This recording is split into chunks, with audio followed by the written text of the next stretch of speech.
أعوذ بالله من الشيطان الرجيم بسم الله الرحمن الرحيم ثم الصلاة والسلام على رسول الله فقلت استغفروا ربكم إنه كان غفارا يرسل السماء عليكم مدرار ويمددكم بأموال وبنين ويجعل لكم جنات ويجعل لكم أنهار ففهمناها سليمان وقل أعطينا حكما وعلما وسخرنا مع داود الجبال يسبحنا الطير وكنا فاعلين يا من لا يحتاج البيان تفسير حاجتنا كثيرة وأنت بنا بصير فاقضها لنا يا قاضي الحاجة ويا مجيب الدعوة يا رب العالمين اللهم آت النفس تقواها وزكها أنت خير من زكاها أنت وليها ومولاها. مستمعي الكرام, السلام عليكم ورحمة الله وبركاته. Au nom d'Allah, le tout miséricordieux, le très miséricordieux, priez et salut sur le saint prophète Mohammed sallallahu alayhi wa sallam, sa famille, ses fidèles compagnons et tous ceux qui suivent ses pas jusqu'au jour de la résurrection. Amin. J'atteste qu'il n'y a de Dieu hormis Allah, que Mohammed sallallahu alayhi wa sallam est son envoyé et son messager. Paix et salut sur le sceau des prophètes, celui par qui nous avons connu la voie de la lumière. Alhamdulillah. Nous rendons grâce à Allah subhanahu wa ta'ala qui, après une petite pause, nous a encore amené sur le plateau pour un nouveau numéro de l'heure de l'islam. Et comme au dernier numéro, nous avons eu à parler de la sourate al-Baqarah, le deuxième chapitre du Coran, Inch'Allah, après avoir parlé bien évidemment du premier chapitre qui n'est rien d'autre que la sourate al-Fatiha. Nous parlerons bi'iznillahi ta'ala de la troisième sourate du Coran, le troisième chapitre, à savoir la sourate Al-Imran.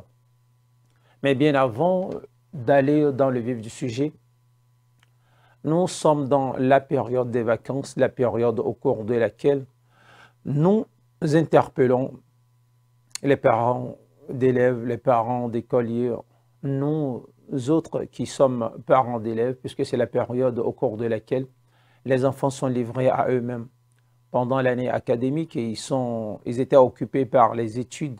Mais pendant la période des vacances, bon nombre ou beaucoup sont ces élèves qui sont abandonnés à eux-mêmes, puisque l'activité des parents ne change pas. Les parents seront au travail le matin ou à la recherche de la subsistance. Et ce qui fait que ça continue toujours pour les parents. Mais les enfants, maintenant, le programme a changé pour eux. Ils sont à la maison, des fois livrés à eux-mêmes. Lorsque les parents sortent le matin, ce n'est que le soir qu'ils rentrent parce qu'ils doivent aller chercher de quoi nourrir la famille. Alors nous demandons aux parents d'être un peu plus vigilants, de ne pas abandonner les enfants à eux-mêmes, parce que pendant la période des vacances, beaucoup de choses se passent, beaucoup de dangers guettent nos enfants, beaucoup de dangers guettent les enfants à la maison. C'est peut-être vrai que c'est Allah subhanahu wa ta'ala qui protège, mais protégez-vous avant qu'Allah ne vous protège. C'est ce que dit le Coran. Protégez-vous avant qu'Allah subhanahu wa ta'ala ne vous protège.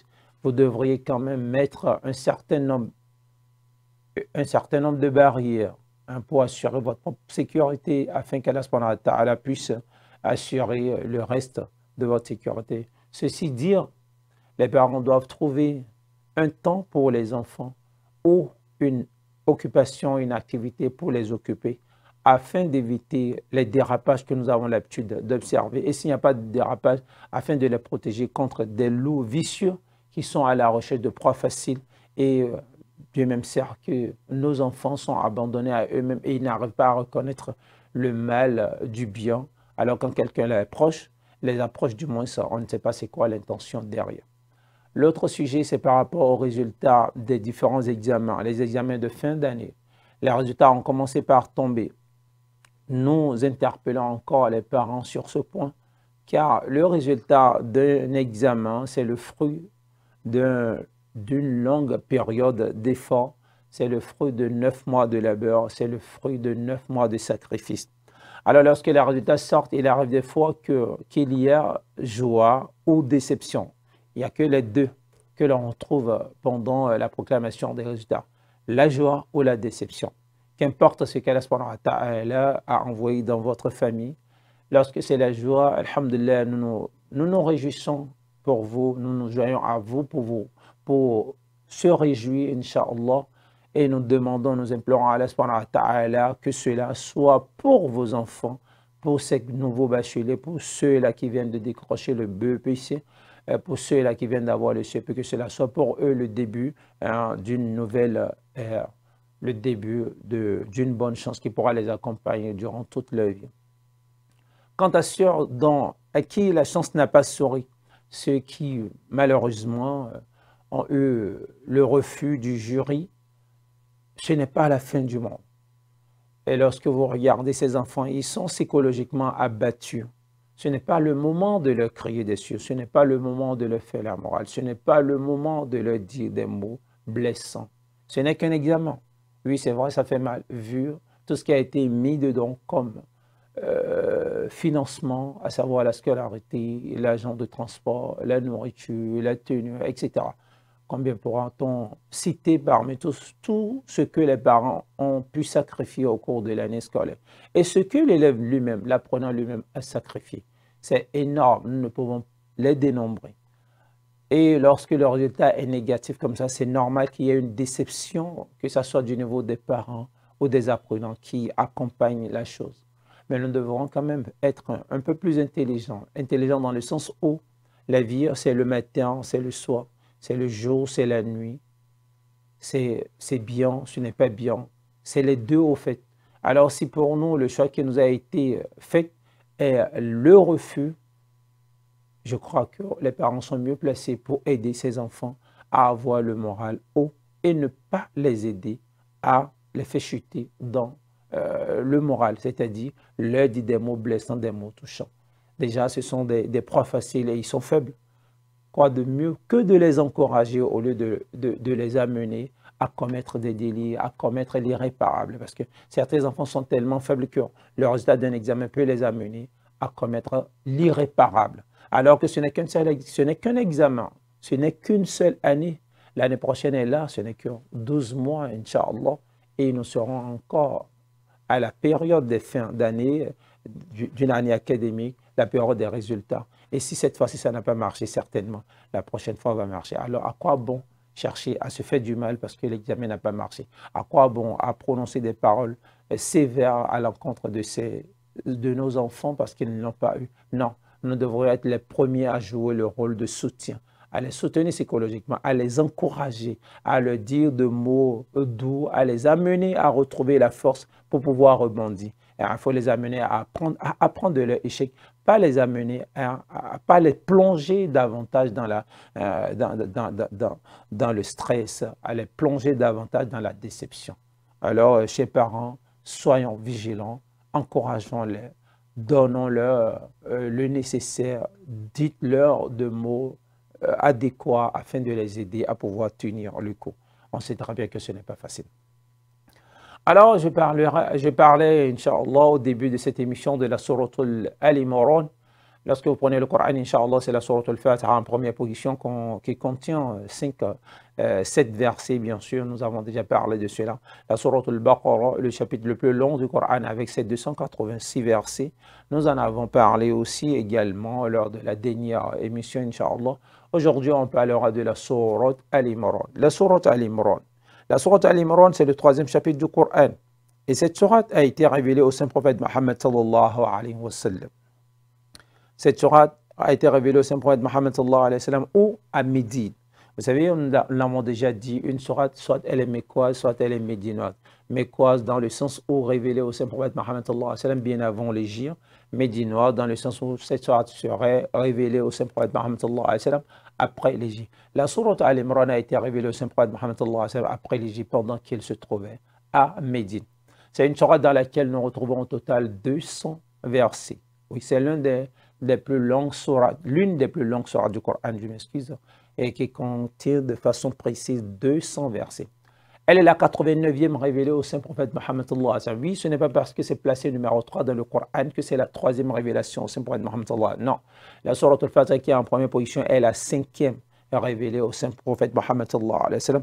La sourate Al-Baqarah qui est placée numéro 2 est la 87e révélée au Saint-Prophète Mohammed sallallahu alayhi wa sallam. La sourate Al-Imran placée numéro 3 est et la 89e révélée au Saint-Prophète Mohammed sallallahu alayhi wa sallam à Médine, ce qui fait d'elle une sourate médinoise.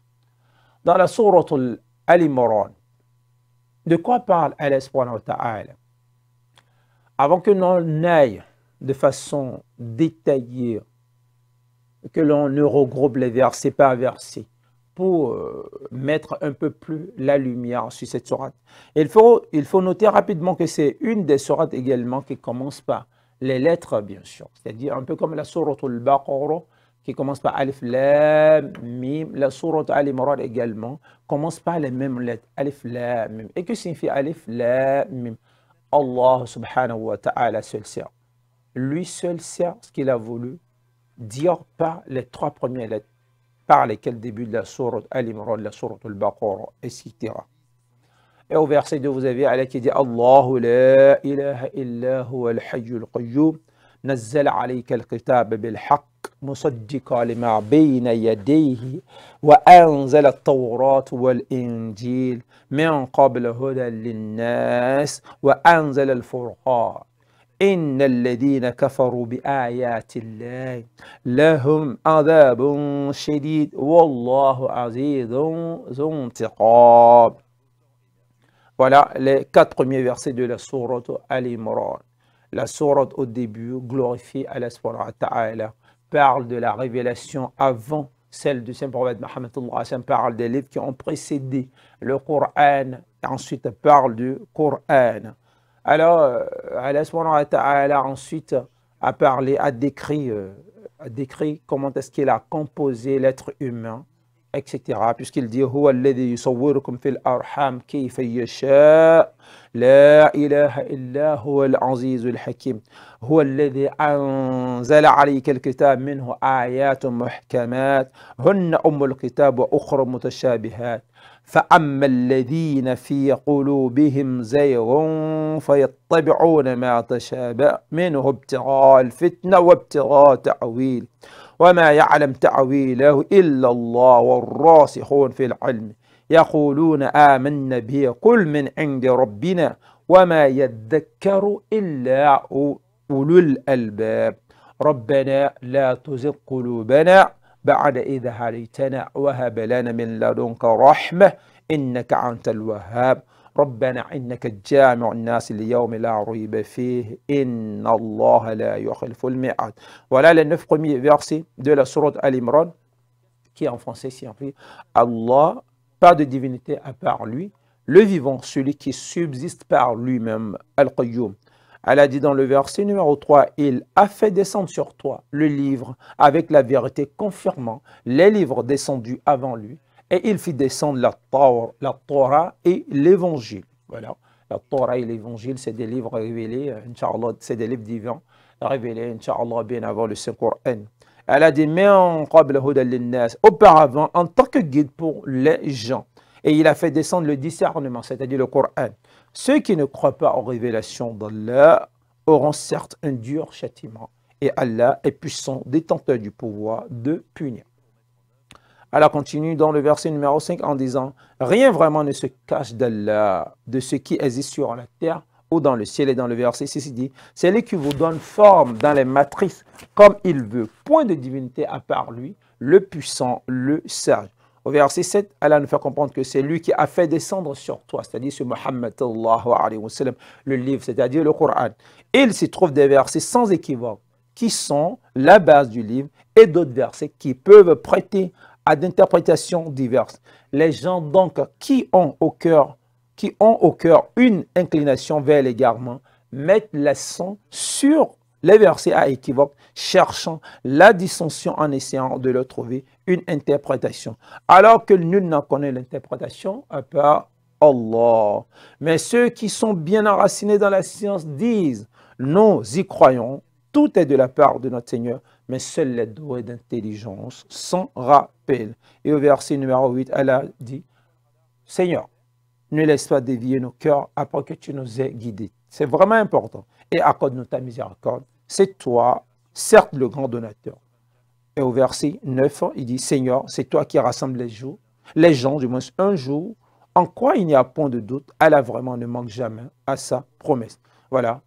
les deux derniers versets, le verset 8, le verset 9, nous allons encore la rester puisque c'est une invocation. Rabbana la tuzigh qulubana ba'da idh hadaytana wa hab lana min ladunka rahma innaka antal wahhab, qui signifie Seigneur, ne laisse pas dévier nos cœurs après que tu nous aies guidés et accorde-nous ta miséricorde. C'est toi, certes, le grand donateur. La deuxième qui dit Rabbana innaka ja'mi'un nas li yawmin la rayba fihi inna Allah la yukhlifu al-mi'ad. Seigneur, c'est toi qui rassembleras les gens un jour en quoi il n'y a point de doute. Allah vraiment ne manque jamais à sa promesse. Voilà la toute première page de la sourate Al-Imran, la famille de Imran, la toute première page, c'est-à-dire les 9 premiers versets que l'on retrouve dans la première page de la dite sourate. Al-Imran, la famille de Imran. Imran dans le Coran désigne deux différentes personnes.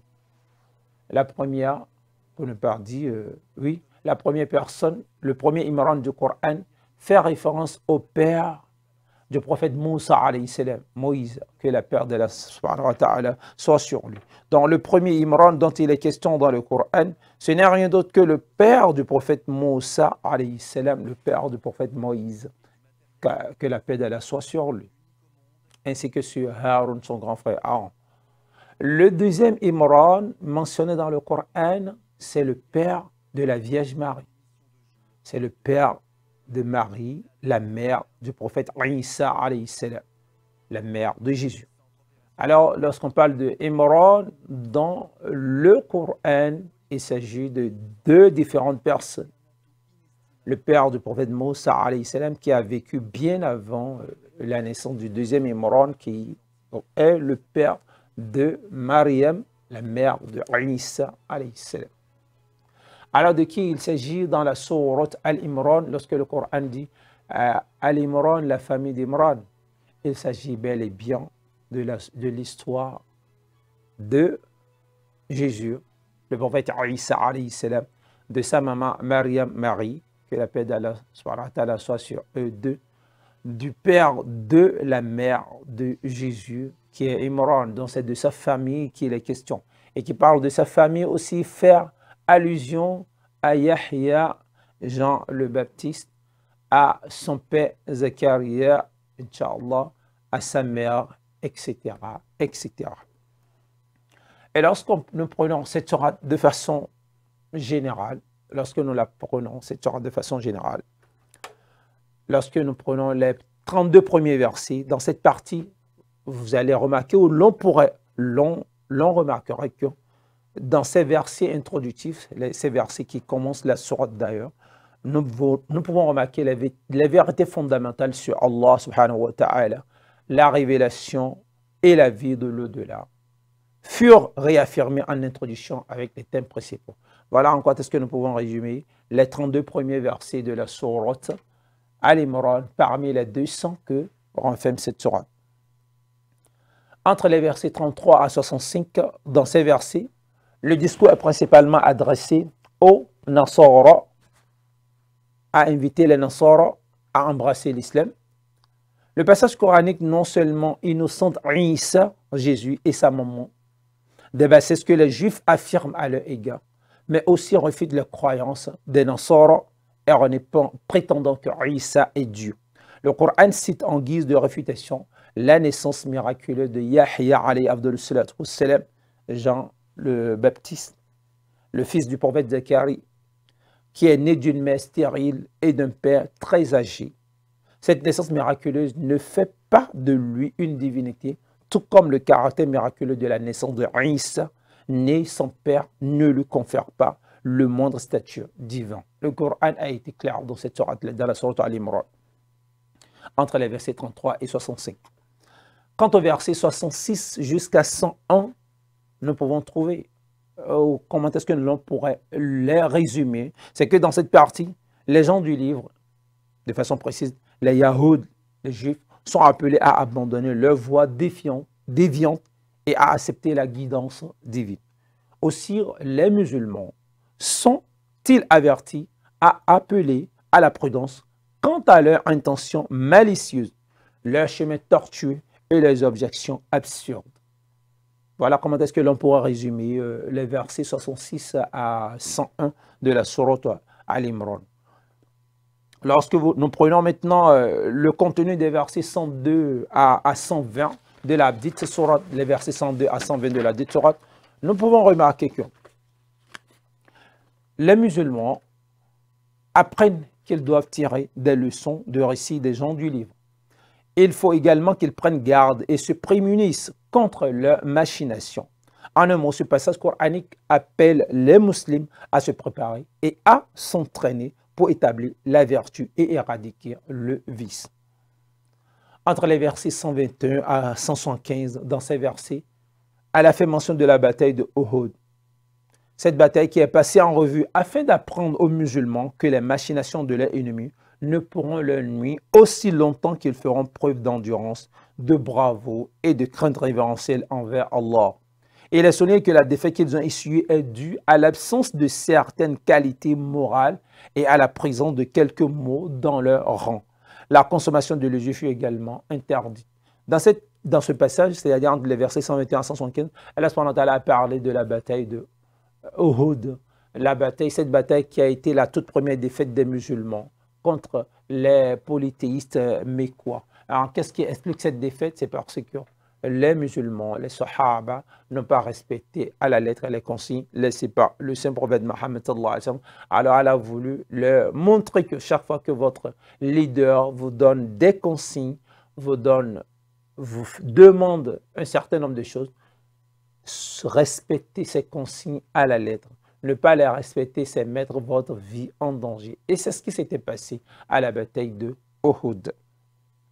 Et lorsqu'on prend les versets 175 à 189, on pourra remarquer simplement que le thème principal des versets 109 à 120, dont on a cité un peu plus en haut, fut rappelé afin de rassurer et d'encourager les musulmans devant les conspirations de leurs ennemis. Quant aux versets 190 à 200, ces versets constituent la conclusion de la sourate. Ils ne sont pas liés aux versets qui les précèdent immédiatement, mais plutôt à la sourate dans sa globalité. Alors, lorsque vous prenez la sourate Al-Imran, voilà, de façon ramassée, de façon détaillée, ce que l'on pourrait, Inch'Allah, comment est-ce que l'on pourrait du moins faire le résumé de cette sourate.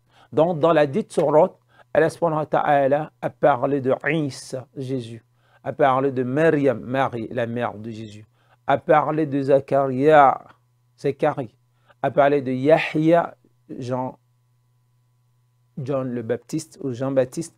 Allah subhanahu wa ta'ala a fait mention de Yahya dedans, a montré comment est-ce qu'une femme stérile, à savoir la femme de Zacharie, pouvait quand même concevoir, c'est-à-dire par la permission d'Allah subhanahu wa ta'ala. La femme de Zacharie était stérile. Zacharie est vieux, n'avait plus de force. Et pourtant, à ce vieux couple, Allah subhanahu wa ta'ala a fait don de Jean le Baptiste, à savoir Yahya. Dans la même sourate, Allah subhanahu wa ta'ala a réfuté ces croyances erronées concernant Isa alayhi salam, Jésus. Elle a montré que Isa alayhi salam, c'est vrai qu'il n'a pas de père, mais c'est Allah subhanahu wa ta'ala qui a voulu ainsi qu'il naisse à travers Maryam, Marie, qui n'est rien d'autre que sa maman. Et cela, ce caractère miraculeux de cette naissance ne le confère pas la divinité. Dans la sourate Al-Imran, vous avez les détails de cela dedans. Et dans la même sourate, vous pouvez remarquer également, Inch'Allah, qu'Allah subhanahu wa ta'ala a passé en revue la bataille de Badr, la bataille au cours de laquelle les musulmans ont essuyé leur toute première défaite, puisque ces mêmes musulmans avaient gagné la toute première bataille qui n'est rien d'autre que la bataille de Badr, au cours de laquelle 14 simplement sahaba ont perdu la vie, pendant que les mécréants qui en ont perdu la vie sont beaucoup. Ils sont beaucoup par rapport aux 14 sahaba qui en ont perdu la vie. Puisqu'à l'époque, les sahaba avaient écouté les conseils du saint prophète Mohammed sallallahu alayhi wa sallam. Ils avaient fait exactement ce que le prophète Mohammed sallallahu alayhi wa sallam leur avait demandé de faire. Mais quant à la bataille de Uhud, puisque quand les Mécois ont perdu la bataille de Badr, ils voulaient se venger. Ils voulaient venger leurs morts. Ceux-là qui ont été assassinés à la bataille de Badr, ils voulaient se venger contre les Sahaba contre les musulmans. C'est ce qui a donné naissance à la bataille de Uhud. Mais avant le jour de la bataille de Uhud, le saint prophète Mohammed a donné un certain nombre de consignes, a demandé aux archers leur position et a demandé de ne pas abandonner cette position jusqu'à ce que lui, Mohammed, leur demande d'abandonner et de quitter. C'était la consigne avant le début de la bataille de Uhud qui semble être bien maîtrisée par les Sahaba, par les musulmans, jusqu'à ce que Khalid ibn al-Walid, à l'époque encore non musulman, vous pouvez taper, c'est un des grands sahaba du Saint-Prophète Mohammed. Il a gagné toutes les batailles. Même l'histoire reconnaît ce grand monsieur qui n'a jamais perdu ne serait-ce qu'une seule bataille et qui a toujours souhaité mourir martyr. Mais bizarrement, Allah ne lui a pas accordé le merci. Il est décédé comme tout le monde dans son lit et la maison. Alors Khalid ibn al-Walid, l'épée d'Allah, à l'époque non musulman, est celui qui avait trouvé la faille qui a conduit à la défaite des musulmans à Uhud. Mais Allah subhanahu wa ta'ala voulait le tirer les oreilles, c'est-à-dire voulait leur montrer que chaque fois que vous allez tourner dos aux consignes de votre leader, du saint prophète Mohammed, alors vous risquez de payer très cher, très cher. Et c'est ce qui s'était passé à la bataille de Uhud. Alors, nous n'allons plus, vu que nous n'avons plus assez de temps et que nous tendons déjà vers la fin, la semaine prochaine, bi'idhnillah ta'ala, nous irons à la découverte de la sourate An-Nisa, la 4e sourate du Coran, le 4e chapitre du Coran intitulé Les femmes. Pourquoi les femmes? Qu'est-ce qu'Allah subhanahu wa ta'ala a voulu faire passer comme message dans le Coran? Puisqu'il est dit que l'islam est la religion qui rabaisse la femme, subhanallah, ce qui est d'ailleurs faux, puisqu'une sourate entière lui a été dédiée à la gente féminine. Nous irons à la découverte de cette sourate, voir comment est-ce qu'Allah subhanahu wa ta'ala a valorisé la gente féminine plus qu'aucune religion ne l'a fait. C'est ceux qui ne savent rien de l'islam qui racontent du n'importe quoi. Ceux qui n'ont même pas pris le soin de lire le Coran, qui n'ont pas pris le soin de lire les hadiths prophétiques qui racontent ce genre de choses. Nous irons à la découverte de cette sourate, la sourate Al-Imran, la semaine prochaine. Ce sera ces quelques mots que nous allons mettre fin, Inch'Allah, à l'entretien, à l'émission de ce jour, demandant à Allah subhanahu wa ta'ala de nous accorder le souffle de vie, la santé, Inch'Allah. علمنا ما ينفعنا وانفعنا بما علمتنا وزدنا علما يا رب العالمين. اهدنا الصراط المستقيم صراط الذين انعمت عليهم غير المغضوب عليهم ولا الضالين امين. اللهم اغفر لابي وارحمه والشيخ عبد الحميد قنبه. سبحان ربك رب العزه عما يصفون والسلام على المرسلين والحمد لله رب العالمين.